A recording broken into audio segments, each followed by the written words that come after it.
Hello everyone, सभी मित्रों को मेरा नमस्ते, सत श्री अकाल, आदाब और जय श्री राम। मित्रों, आज के इस वीडियो में हम इतिहास विषय की पाठ्य योजना के बारे में चर्चा करेंगे कि किस प्रकार से बनाई जाती है। चलिए बिना किसी देरी के शुरू करते हैं आज के इस वीडियो को।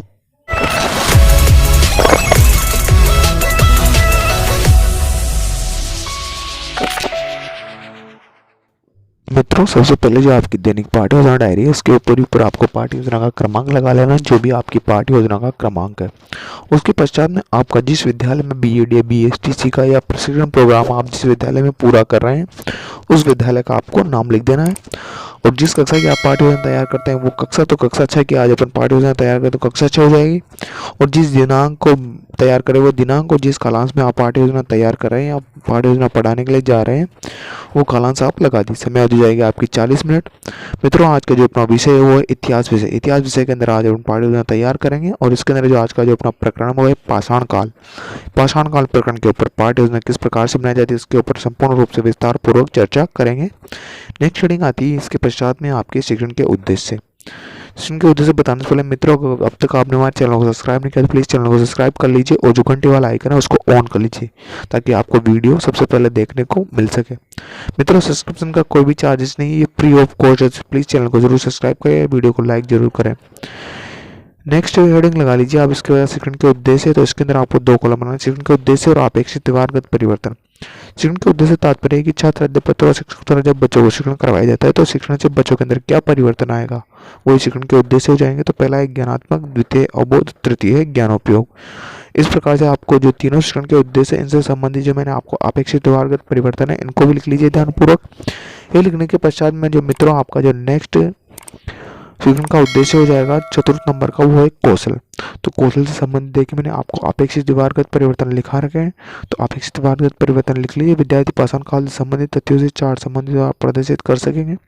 5वां आता है अभिरुचि। तो विद्यार्थी पाषाण काल के बारे में सकारात्मक अभिवृद्धि या दृष्टिकोण का विकास कर सकेंगे। नेक्स्ट है अभिवृद्धि। तो इसमें लिखेंगे विद्यार्थी में लिखा है, अभिवृद्धि आपको नहीं लिखा है तो आप 6वें नंबर का एक और लगा लीजिए अभिवृद्धि। तो इसके अंदर डालिए विद्यार्थी पाषाण काल के बारे में मनोवैज्ञानिक दृष्टिकोण का विकास कर सकेंगे या वैज्ञानिक दृष्टिकोण या संपत्ति का विकास उनमें हो सकेगा।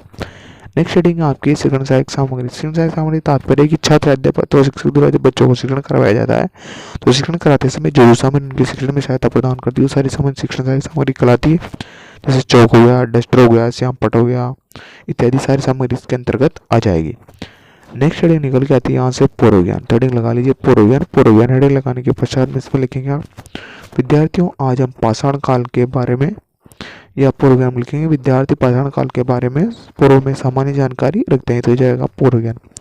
मित्र, इसके पश्चात जो नेक्स्ट हेडिंग निकल के आती है आपकी वो है आपका प्रस्तावना प्रश्न। प्रस्तावना प्रश्न हेडिंग लगा लीजिए। प्रस्तावना प्रश्न आपकी पाठ्य योजना का सबसे महत्वपूर्ण भाग होता है। कहने का मतलब जो प्रस्तावना प्रश्न होता है उसके अंदर छात्र अध्यापक अध्यापिका द्वारा बच्चों से प्रश्न किए जाते हैं और उनके द्वारा ये प्रश्न कम से कम 4 प्रश्न और अधिक से अधिकतम 6 या 7 प्रश्न के द्वारा बच्चों से किए जाते हैं। और जो ये प्रश्न होते हैं ये तार्किकता के क्रम में होने चाहिए। कहने का मतलब है एक प्रश्न को दूसरे प्रश्न से जोड़ते हुए आपको बच्चों को ये प्रश्न पूछने हैं और आप किसी भी प्रकरण या अन्य प्रकरण से संबंधित प्रश्न पूछ सकते हैं। जरूर नहीं जो प्रकरण आप पढ़ाए उससे संबंधित प्रश्न पूछे, आप अन्य प्रकरण से संबंधित प्रश्न पूछ सकते हैं। इसके अंदर आपको जैसे मैंने पहला प्रश्न पूछा, प्रतिवर्ष से जागरूक प्राणी कौन है? बच्चे मनुष्य। मनुष्य की मूलभूत आवश्यकता क्या है? तो बच्चे 3 है। 3 मूलभूत आवश्यकताओं के नाम बताओ, जिससे बच्चे बता देंगे। रोटी हो गई, कपड़ा हो गया, मकान हो गया इत्यादि सारी चीज़ इसके अंतर्गत आ जाएगी। मकान का उपयोग करने किसके लिए करता है? तो बच्चे उत्तर देंगे रहने के लिए करता है। तो इस प्रकार से अंत के अंदर आपको एक समस्यात्मक प्रश्न पूछना है जिसका बच्चे उत्तर नहीं दे पाएंगे तो एक प्रकार से समस्या बन जाएगी। उस काल का नाम बताओ जब मनुष्य अपने पास पे रहने के लिए मकान नहीं होते तो बच्चे उत्तर दे देंगे या नहीं दे पाएंगे तो समस्यात्मक प्रश्न हो जाएगा। तो आपके द्वारा ही इस समस्या का समाधान किया जाएगा। मित्रों, इसके पश्चात में जो नेक्स्ट हेडिंग निकल के आती है आपके शिक्षण के उद्देश्य। बच्चों, आज हम पाषाण काल के बारे में विस्तार पूर्वक अध्ययन करेंगे। तो इस प्रकार से हो जाएगा आपके शिक्षण के उद्देश्य। और मित्रों, मैं आपको बता दूं अगर आप पाठ्य योजना जितना अच्छा है जितना प्रभावपूर्ण तैयार करेंगे आपकी पाठ्य योजना उतनी अच्छी और उतनी प्रभावपूर्ण या कहने का मतलब है उतनी ही अच्छी बन के आएगी। तो आपको सबसे ध्यान देने की चीज़ है आपकी प्रस्तावना प्रश्न। तो प्रस्तावना प्रश्न बहुत ही इंपॉर्टेंट है। इसके पश्चात में नेक्स्ट हेडिंग आती है आपकी प्रस्तुतिकरण। तो प्रस्तुतिकरण हेडिंग लगा लीजिए। इसमें आपको 5 कॉलम बना लेने। पहला हो जाएगा शिक्षण बिंदु, दूसरा हो जाएगा छात्र अध्यापक क्रिया, तीसरा हो जाएगा छात्र क्रिया, चौथा हो जाएगा विधि या प्रविधि और पांचवा हो जाएगा श्यामपट्ट कार्य। इस तरह से आपको 5 कॉलम तैयार कर लेने हैं।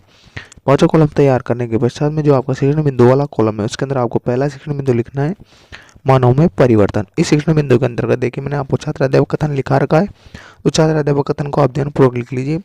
इससे संबंधित देखिए जो विकासात्मक प्रश्न है उनको भी लिख लीजिए आप। मनुष्य में रहने के लिए किन चीज़ों की आवश्यकता होती है बच्चों को? मकान की। मकान कितने वर्षों पहले मनुष्य के पास में नहीं था? तो समस्यात्मक हो जाएगा प्रश्न का, छात्राध्यापक द्वारा इसका प्रस्तुतिकरण दिया जाएगा।